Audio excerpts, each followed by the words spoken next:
Bonjour, aujourd'hui nous allons regarder cet interphone soviétique que j'ai trouvé sur eBay il y a très longtemps. Donc il doit provenir soit d'un bunker ou d'un navire ou d'un sous-marin ou je ne sais quoi. Comme vous voyez, c'est une boîte très solide, 20 cm de haut. Donc nous avons un haut-parleur, des boutons probablement pour sélectionner avec qui vous voulez parler, deux voyants, là ça va être un bouton marque-arrêt, là un sélecteur de mode, ici il est marqué radio en cyrillique, et là il est marqué SV, ça pourrait être CB peut-être, pas sûr, deux voyants lumineux, un bouton probablement pour le volume du haut-parleur, mais quand je l'ai reçu il manquait, donc j'ai pris ce que je trouvais dans mon stock comme bouton qui avait l'air assez vintage. En bas on a les connecteurs pour le raccordement, donc il y a un connecteur de masse, probablement la connexion au reste du système, et un connecteur qui est marqué téléphone en cyrillique et un qui est marqué microphone. Donc là ça va être un combiné d'écoute, et là le microphone probablement avec une gâchette de déclenchement. D'ailleurs ici sur le côté on a ce rond en métal qui est un aimant, donc je suppose que votre microphone avait une plaque en métal, et quand il n'était pas en utilisation on le rangeait là sur le côté. Donc il y a la plaque de base est en acier avec 4 trous probablement pour un montage mural. Ça c'est mon numéro d'inventaire. Des grosses vis comme vous voyez qui vont à l'intérieur. Et donc ici en haut le numéro de modèle et de série.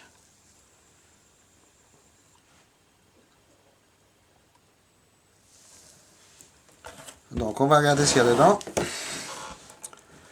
Alors comme vous pouvez le voir, ça a l'air très épais. Il y a 4 grosses vis pour tenir le couvercle, mais curieusement, quelque chose qui m'échappe, c'est qu'il n'y a aucun joint d'étanchéité contre l'humidité. Donc ils font une boîte très solide qui peut résister à une attaque de tank, mais il n'y a aucune protection contre l'humidité. Ça semble un peu bizarre. Encore une vis si je la trouve. Et en plus, cette boîte est vraiment conçue pour une maintenance facile. Le couvercle s'en va comme ça, simplement 4 vis. Il est totalement libre. Là, il y a la vis qui tient l'aimant sur le côté. Et vous pouvez voir en passant l'épaisseur. Là, on a carrément plus d'un centimètre ici. Là, ça fait au moins 5-6 mm d'épaisseur, facilement 5. Donc une pièce en aluminium moulé. Et là, 2 pièces rapportées qui sont venues rifter pour une raison inconnue. Voilà. Et donc nous avons la construction intérieure, comme vous pouvez voir. Il y a cette pièce qui est montée sur charnière, qui va pouvoir s'ouvrir très facilement avec 2 vis. Donc c'est vraiment conçu pour la maintenance. Regardez, en même pas une minute je suis à l'intérieur. Donc ça bascule comme ça. Il y a une charnière très solide. Et avec le faisceau de câble ici qui est protégé par enveloppé par une espèce de tissu caoutchouteux cousu à la main, en plus déjà de l'enrobage initial. Donc c'est vraiment prévu pour être utilisé beaucoup. Là on a l'arrière des connecteurs, les fils sont soudés dessus avec une gaine thermo, un peu de roue ici. Donc sur ce couvercle nous avons les boutons, 2 gros condensateurs chimiques qui ne sont pas particulièrement de bonne qualité. Ils les utilisaient partout, aussi bien dans les oscilloscopes que dans les radios militaires, que dans les télévisions, mais ils ne sont pas terribles. Et vous pouvez voir celui-là en bas, le joint au caoutchouc est vraiment en train de se décomposer, donc il a peut-être fui. Là c'est le logo du constructeur du composant. Là une petite circuit imprimé avec les boutons poussoirs. Le haut-parleur est intéressant parce qu'il est fabriqué par la firme VEF à Riga en Lituanie, si je me souviens bien, un célèbre fabricant de radios. Les radios VEF étaient de très belle qualité. On en trouve encore facilement sur eBay. J'en ai eu plusieurs, mais je les ai vendus. Des grosses radios en bois et en plastique. Et ça marchait très bien et quasiment indestructible. Donc là on a le modèle du haut-parleur, 1 watt. Fréquence inférieure à 300 Hz apparemment. Résistance, impédance 6,5 ohms, c'est pas standard du tout. Ah non, la bande passante elle est là. Donc ça je ne sais pas ce que c'est.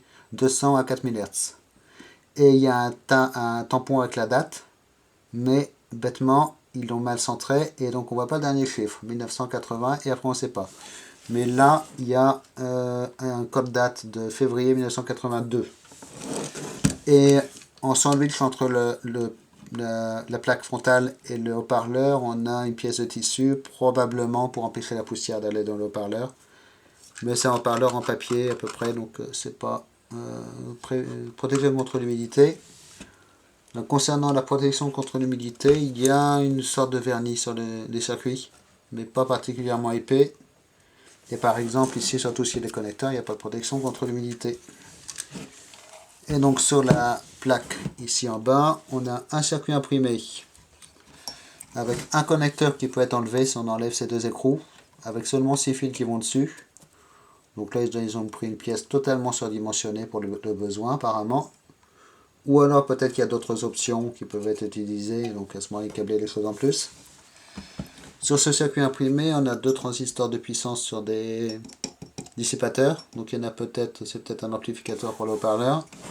Trois petits transistors ici montés à l'envers avec les pattes en haut. On appelle ça dead bug en anglais, ou insecte mort. Je ne sais pas s'il y a un équivalent en français. Donc en fait, ils sont collés sur la tête du transistor. Le boîtier est collé sur le circuit imprimé. On a retourné les pattes, on a mis des gaines thermo autour et on les a soudés comme ça. Alors pourquoi faire ça? L'une des utilités, c'est pour permettre une dissipation thermique par les pattes éventuellement. Est-ce que ça résiste aux vibrations? Si c'est bien collé, oui, ça résiste aux vibrations. Mais c'est plus de travail en tout cas que monter un transistor de façon classique. Et donc, qu'est-ce qu'on a d'autre en composants? On a des choses intéressantes et typiquement russes. On a là des condensateurs hermétiques en métal avec sortie sur isolation en verre, ici. Et là, on a la même chose pour une résistance. C'est marqué 6,2 kΩ, donc ce sont des résistances, mais dans le même genre de boîtier. Là, on a un autre modèle de résistance de précision, 1 watt à 1%. 0,51 ohms, il semblerait, à 1%. Il y en a une autre là en dessous, et on a ici un petit potentiomètre de réglage, un petit transfo très typique coulé dans la peinture verte, et un tout petit circuit intégré en montage de surface dans un boîtier céramique et métal, avec un petit logo du fabricant, mais c'est tellement petit que je n'arrive même pas à dire la référence quasiment. Et donc on a encore ici un autre circuit imprimé qui bizarrement a plus de contacts que le circuit imprimé principal. Et il y a ces boîtes dessus, ça ressemble à des relais, mais non, en fait ce sont des condensateurs. Il y a 3 condensateurs, vous pouvez le voir derrière. Des condensateurs à 4 contacts. Il y a peut-être un blindage en fait entre les deux plaques du condensateur, quelque chose comme ça. Ou alors c'est juste pour la rigidité structurelle de la pièce. Il y a deux pattes pour le souder au circuit imprimé pour qu'il tienne bien. Et 2 résistances. Par contre, on a au moins 8 ou 10 fils qui vont sur ces petites plaques. Là, on a les entretoises pour monter les vis. Donc, qui sont attachées à l'arrière avec les grosses vis qu'on a vues tout à l'heure. Celle-là. Et c'est tout. Donc, le plus impressionnant là-dedans, ça reste, je crois, déjà le couvercle qui est absolument monstrueux.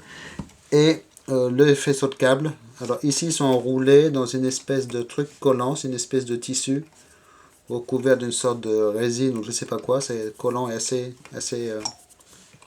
désagréable à toucher et à travailler, et surtout si vous devez les travailler avec. Là il y a des fils qu'ils ont enroulés en spirale et qui ne sont pas utilisés en fait. Donc celui-là il n'est pas connecté et celui-là il n'est pas coupé, donc c'est un long fil qu'ils ont enroulé en spirale. Alors est-ce que c'est pour une modification ultérieure? Une version un peu différente, je ne sais pas. Il y a la même chose ici. Celui-là, ils ont fait la même chose. Il n'est pas coupé, c'est un seul fil, mais il y a une longueur en trop et ils l'ont enroulé comme ça pour le stocker. Et donc là, le plus impressionnant, c'est ce gros faisceau de câble avec une grosse protection au niveau de la charnière. Vous pouvez voir, là, le faisceau de câble est attaché là, attaché là, attaché là. Et avec cette protection au niveau de la charnière, comme si vous alliez ouvrir et fermer cet interphone un nombre de fois incalculable. C'est assez intéressant. Voilà, donc je ne sais pas d'où il provient. Il y a très longtemps que je l'ai. Il me semble en avoir revu à vendre sur eBay Allemagne. Si vous cherchez sur eBay Allemagne dans les catégories collection, militaria et Union soviétique, peut-être avec un peu de chance, de temps en temps, il va y en avoir un qui apparaît. Mais pour tout ce genre de pièces, maintenant, je trouve que les prix sont devenus un peu démentiels. Dans le temps, on trouvait ça à 5-10 euros facile, plus le port, et encore parfois 20 euros pas compris, des choses comme ça. Mais maintenant, ils ont tendance à vous vendre ça facilement 50, 100, 150 euros, voire plus. Alors que, à mon avis, il n'y a pas grand monde qui collectionne ça quand même. Voilà, donc je vais le remettre en stockage. Merci d'avoir regardé. J'espère que cette vidéo vous a plu. N'oubliez pas de vérifier mes autres vidéos. Il y en a beaucoup en anglais, mais il y a de très jolies choses à voir. Merci, au revoir.